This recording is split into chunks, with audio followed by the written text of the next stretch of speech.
नमस्कार साथियों, क्या हालचाल आप सभी का। आई होप कि आप सभी अच्छे होंगे, मस्त होंगे और अपनी पढ़ाई में लगे हुए होंगे। बहुत सारे स्टूडेंट्स का क्वेरी आता, समस्याएं होती है कि सर मैथ में स्कोर नहीं हो रहा है। मैथ में स्कोर को बूस्टअप करने के लिए सर क्या करें, क्या ऐसा उपाय करें कि मेरा मैथ में स्कोर फुल मार्क्स लेकर आए या फिर हाई स्कोर जो है आए। इसमें क्या करना है, आज उसी मुद्दों पर हम बात करने वाले हैं। वीडियो को ध्यान से देखिएगा और अंत तक देखिएगा, समझ में आएगा आप सबों को। आप सबों का भी मैथ में स्कोर अच्छा खासा हो जाएगा। सिर्फ कुछ बातों पर ध्यान रखना जरूरी है। कौन कौन सी बातें हैं, देखिए। मैथ्स की तैयारी कैसे करें, कैसे लाएं हाई स्कोर, इसी के बारे में हम लोग बात करने वाले। आज वीडियो को ध्यान से देखिएगा। आप सबों को प्रॉपर दिख रहा है, ये प्रॉपर दिख रहा है। देखिए, आने वाला एनटीपीसी है और ग्रुप डी है, यही एग्जामिनेशन बचा हुआ है आपका। रेलवे का देखा जाए तो एनटीपीसी और ग्रुप डी है। तो इसमें देखा जाए, इसमें मैथ में कितने क्वेश्चन, तो मैथ में 30 क्वेश्चन। मैथ में कितने क्वेश्चन, 30 क्वेश्चन। और रीजनिंग में कितने क्वेश्चन, तो रीजनिंग में भी 30 क्वेश्चन यहाँ पर। और उसके बाद जनरल अवेयरनेस आता है 40 क्वेश्चन। तो दो ही आपका सब्जेक्ट है, मैथ और रीजनिंग। मैथ और रीजनिंग से सीबीटी 1 में देखा जाए 100 क्वेश्चन आता है। तो मैथ और रीजनिंग पढ़ करके आप 60% मार्क्स लेकर के आ सकते हैं। क्या वेटेज है, देखिए आप सभी मैथ का।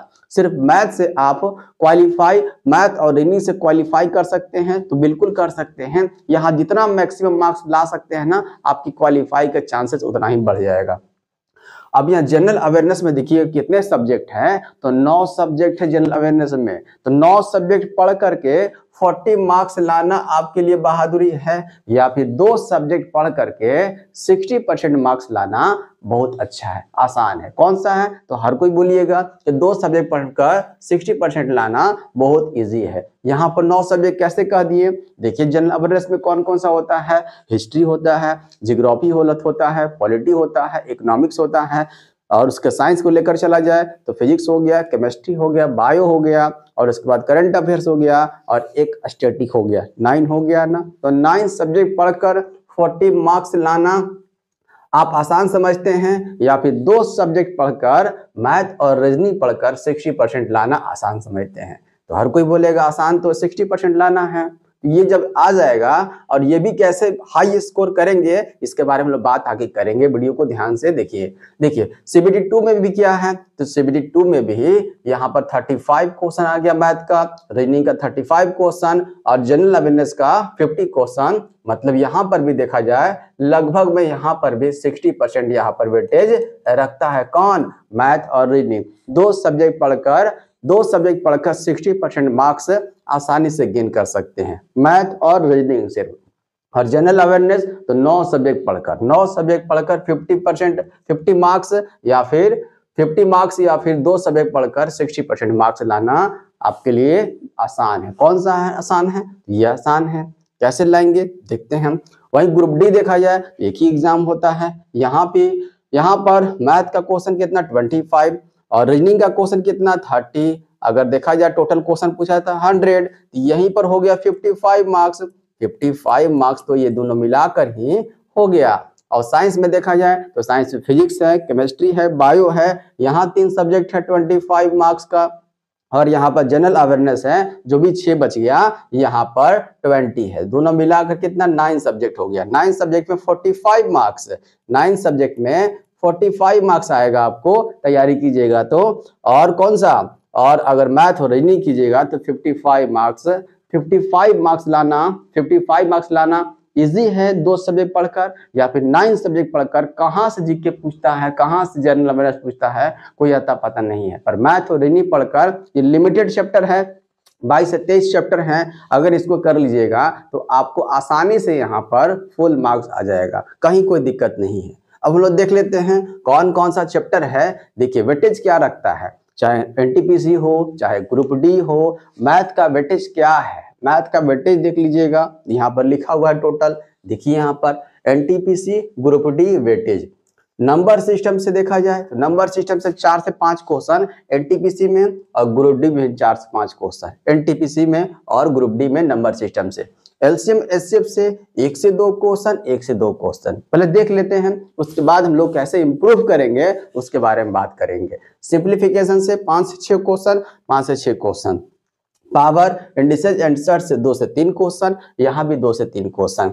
एवरेज से 1 से 2 क्वेश्चन। चलिए आगे चलते हैं।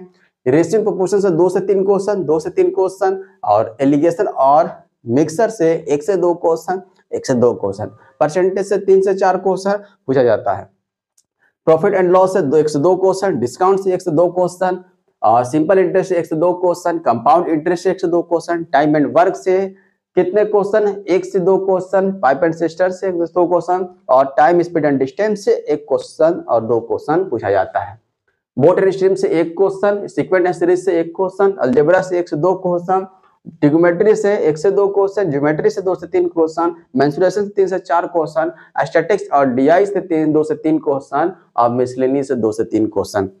तो यहाँ पर देखा जाए अर्थमेटिक, मैथ में क्या है, अर्थमेटिक है और एडवांस है। तो सर आप पूछिएगा कि सर एडवांस नहीं पढ़ेंगे, ट्रिग्नोमेट्री नहीं पढ़ेंगे, मेंसुरेशन नहीं पढ़ेंगे, ज्योमेट्री नहीं पढ़ेंगे, तो हम स्कोर फुल ला सकते हैं? नहीं मुन्ना, नहीं ला सकते हैं। जब तक दोनों साथ में ना लीजिएगा तब तक फुल स्कोर या फिर हाई स्कोर कैसे कीजिएगा आप सभी जो है। और ज्यादा कॉम्प्लिकेटेड नहीं है। स्टैटिक्स में देखा जाए तो माध्यम आदि का बहुलक है। मेंसुरेशन में देखा जाए तो मेंसुरेशन में मेंसुरेशन में क्या है, तो यहाँ पर सर्कल है, सेमी सर्कल है, या फिर रेक्टेंगल है ना, ट्रायंगल है, ये सभी के त्रिभुज के फॉर्मूले हैं। फॉर्मूला अगर ध्यान में है तो आपके लिए इजी ये हो जाता है, ज्यादा कॉम्प्लिकेटेड नहीं होता है। फॉर्मूला आपको याद नहीं होता है ना, फॉर्मूला याद नहीं होता है तब आपके लिए वहां पर दिक्कत करता है। दिक्कत कब करता है? फॉर्मूला नहीं होता। फॉर्मूला रटना नहीं है, फॉर्मूला से 10 से 15 क्वेश्चन, 20 क्वेश्चन, मतलब कि क्वेश्चन पर क्वेश्चन बनाते चले जाइएगा ना, तो फॉर्मूला यहाँ पर सेट हो जाएगा।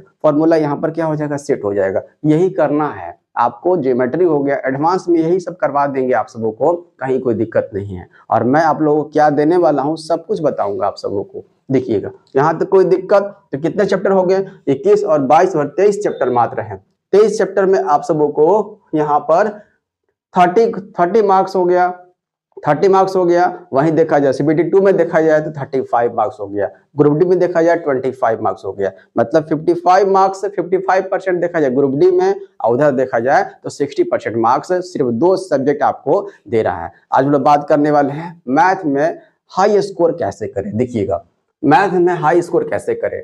तो मैथ में हाई स्कोर करने के लिए सबसे पहली बात है कि आपको कैलकुलेशन पर ध्यान देना होगा।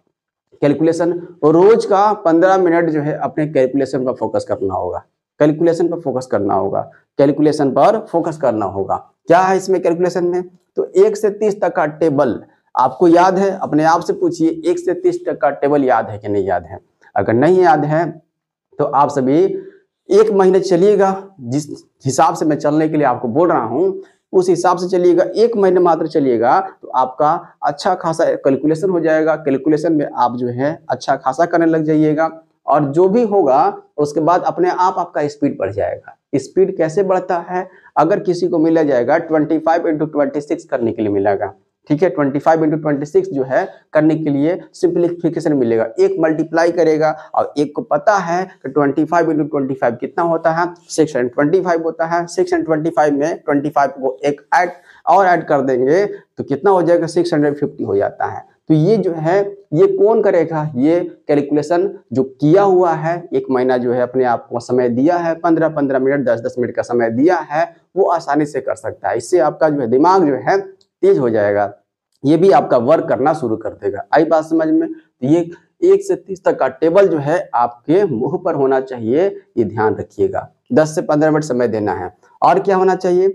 1 से 50 तक का स्क्वायर होना चाहिए। स्क्वायर जो है, स्क्वायर निकालने का ट्रिक वगैरह सब बताया जाएगा, बट कुछ तो आपके पास होना चाहिए। अगर बोला जाएगा 35 का स्क्वायर कितना होता है, 36 का स्क्वायर कितना होता है, 38 का स्क्वायर कितना होता है, 24 का स्क्वायर कितना होता है ना, 45 का स्क्वायर कितना होता है, तो आप सबको पता यहाँ पर होना चाहिए। 1 से 50 तक तो आपको स्क्वायर याद रखना होगा, ठीक है। आगे और क्यूब जो है, क्यूब मिनिमम देखा जाए ये मिनिमम ही लिखा हुआ है। मैक्सिमम आप कितना भी कर सकते हैं, इसका कोई लिमिट नहीं है, ठीक है। तो मैक्सिमम आप अधिक से अधिक कर सकते हैं, बट मिनिमम 1 से 30 तक का टेबल, 1 से 50 तक का स्क्वायर और 1 से 20 तक का क्यूब। अब से अपने आप से पूछिए कि 19 का क्यूब याद है कि नहीं, 16 का क्यूब याद है नहीं कि, है ना, 15 का क्यूब याद है कि नहीं है। ये सभी जो है ये आपकी कैलकुलेशन को क्या करेगा, फास्ट करेगा। तो कैलकुलेशन में ये आपको 10 मिनट समय देना है, 10 से 15 मिनट समय दीजिए अपने आप को, रोज दिन का दीजिए, डेली का दीजिए, डेली का दीजिएगा। इससे क्या होगा, ये आपका जो वर्क करेगा मतलब कोई भी आप किसी भी काम में डूब जाना, डूबने का मतलब समझ रहे हैं आप सभी जो है, डूबने का मतलब है कि मैथ में जब तक प्रैक्टिस ना कीजिएगा ना, प्रैक्टिस मतलब यहाँ से कुछ वर्क यहाँ से कीजिए और कुछ वर्क यहाँ से कीजिए, और ये भी तभी काम करता है जब ये काम करता है। आई बात समझ में? इसका कनेक्शन कहाँ से है, सॉरी इसका कनेक्शन कहाँ से है, यहाँ से है। ये वर्क करेगा तो ये वर्क करेगा। अब देखिए यहाँ पर ये समझ आ गया आप सबों को। तो मैथ में क्या है, दो ही टाइप के हैं, एक अर्थमेटिक है, एक एडवांस है। अर्थमेटिक में नंबर सिस्टम हो गया, बॉटनी स्ट्रीम हो गया, परसेंटेज हो गया, है ना, परसेंटेज हो गया, उसके बाद रेशियो प्रोपोर्शन हो गया। यही सब चैप्टर जो है मिलकर अर्थमेटिक का निर्माण करते हैं। अर्थमेटिक बहुत इंपॉर्टेंट है, कह सकते हैं अर्थमेटिक वो जान है मैथ का, अर्थमेटिक वो जान है मैथ का जिस तरीके से आपका शरीर का निर्माण हुआ है हड्डी से ना, समझिए तो एक तरह से बैकबोन का ये काम करता है। ये तो सहायक रूप में है आपका, एडवांस सहायक रूप में है, बट इसको भी छोड़ना नहीं है। सबसे पहले क्या करना है आप सबों को, अब हम लोग बात कर रहे हैं किस पर, कि हाई स्कोर कैसे करेंगे, इस पर हम लोग बात करने वाले हैं। तो सबसे पहले क्या करना है, तो सबसे पहले आपको चैप्टर कंप्लीट करना है। चैप्टर अर्थमेटिक सबसे पहले कंप्लीट कर लीजिए, आप सभी अर्थमेटिक सबसे पहले कंप्लीट कर लीजिए। उसके बाद एडवांस पर जल्दी से आप मूव तुरंत मत कीजिएगा, नहीं तो मामला वहां फंस जाएगा। सबसे पहले अर्थमेटिक को कंप्लीट कीजिएगा, चाहे जहां से हो, चाहे पैड क्लास हो किसी का, या फिर कोई यूट्यूब पर अगर करवा रहा हो। मेरी माने तो मैं आपको जो बता रहा हूं, सजेशन जो लास्ट में दूंगा उसको फॉलो कर लीजिएगा। तो मुझे नहीं लगता है कि आपको किसी का पैड क्लास भी करने की जरूरत पड़ेगा। कैसे बताएंगे, देखिएगा। अर्थमेटिक आपको कंप्लीट कर लेना है, एडवांस भी कंप्लीट कर लेना है, साथ साथ कंप्लीट कर लेना है। चैप्टर कंप्लीट हो गया, तो चैप्टर अगर एक चैप्टर कंप्लीट हो गया, मान लीजिए स्टार्ट किए हम लोग परसेंटेज, ठीक है, परसेंटेज स्टार्ट किए, परसेंटेज के हम लोगों ने कंप्लीट कर लिया, चैप्टर कहीं से कंप्लीट कर लिया, ठीक है। कंप्लीट करने के बाद क्या करना है, 200 से 100, 150 से 200 क्वेश्चन आप सबों को, 100 से 150 क्वेश्चन आपको टेस्ट ऑफलाइन मार लेना है। उसी पर्टिकुलर चैप्टर का आपको टेस्ट ऑफलाइन मार लेना है, या फिर अगर ऑनलाइन अवेलेबल है आपके पास तो उसका भी आप सहारा लेकर मार सकते हैं। और बहुत जरूरी है, ये अगर टेस्ट ना मारिएगा तो आपका पीछे जो भी आप पढ़े हैं सब आपका रिमूव हो जाएगा। ये इंसानी मानसिकता है, दिमाग का ये क्या कह सकते हैं, ये तुरंत भूलता चला जाता है। जब तक ले उस चीज को बार बार हम रिवाइंड नहीं करते हैं तब तक दिमाग में सेट नहीं होता है। तो इसको करने के लिए क्या करना होगा, इसको करने के लिए आपको एक चैप्टर कंप्लीट हुआ, 150 से 200 क्वेश्चन बना दिए, साइड कर दिए, फिर दूसरे चैप्टर पर आ गए।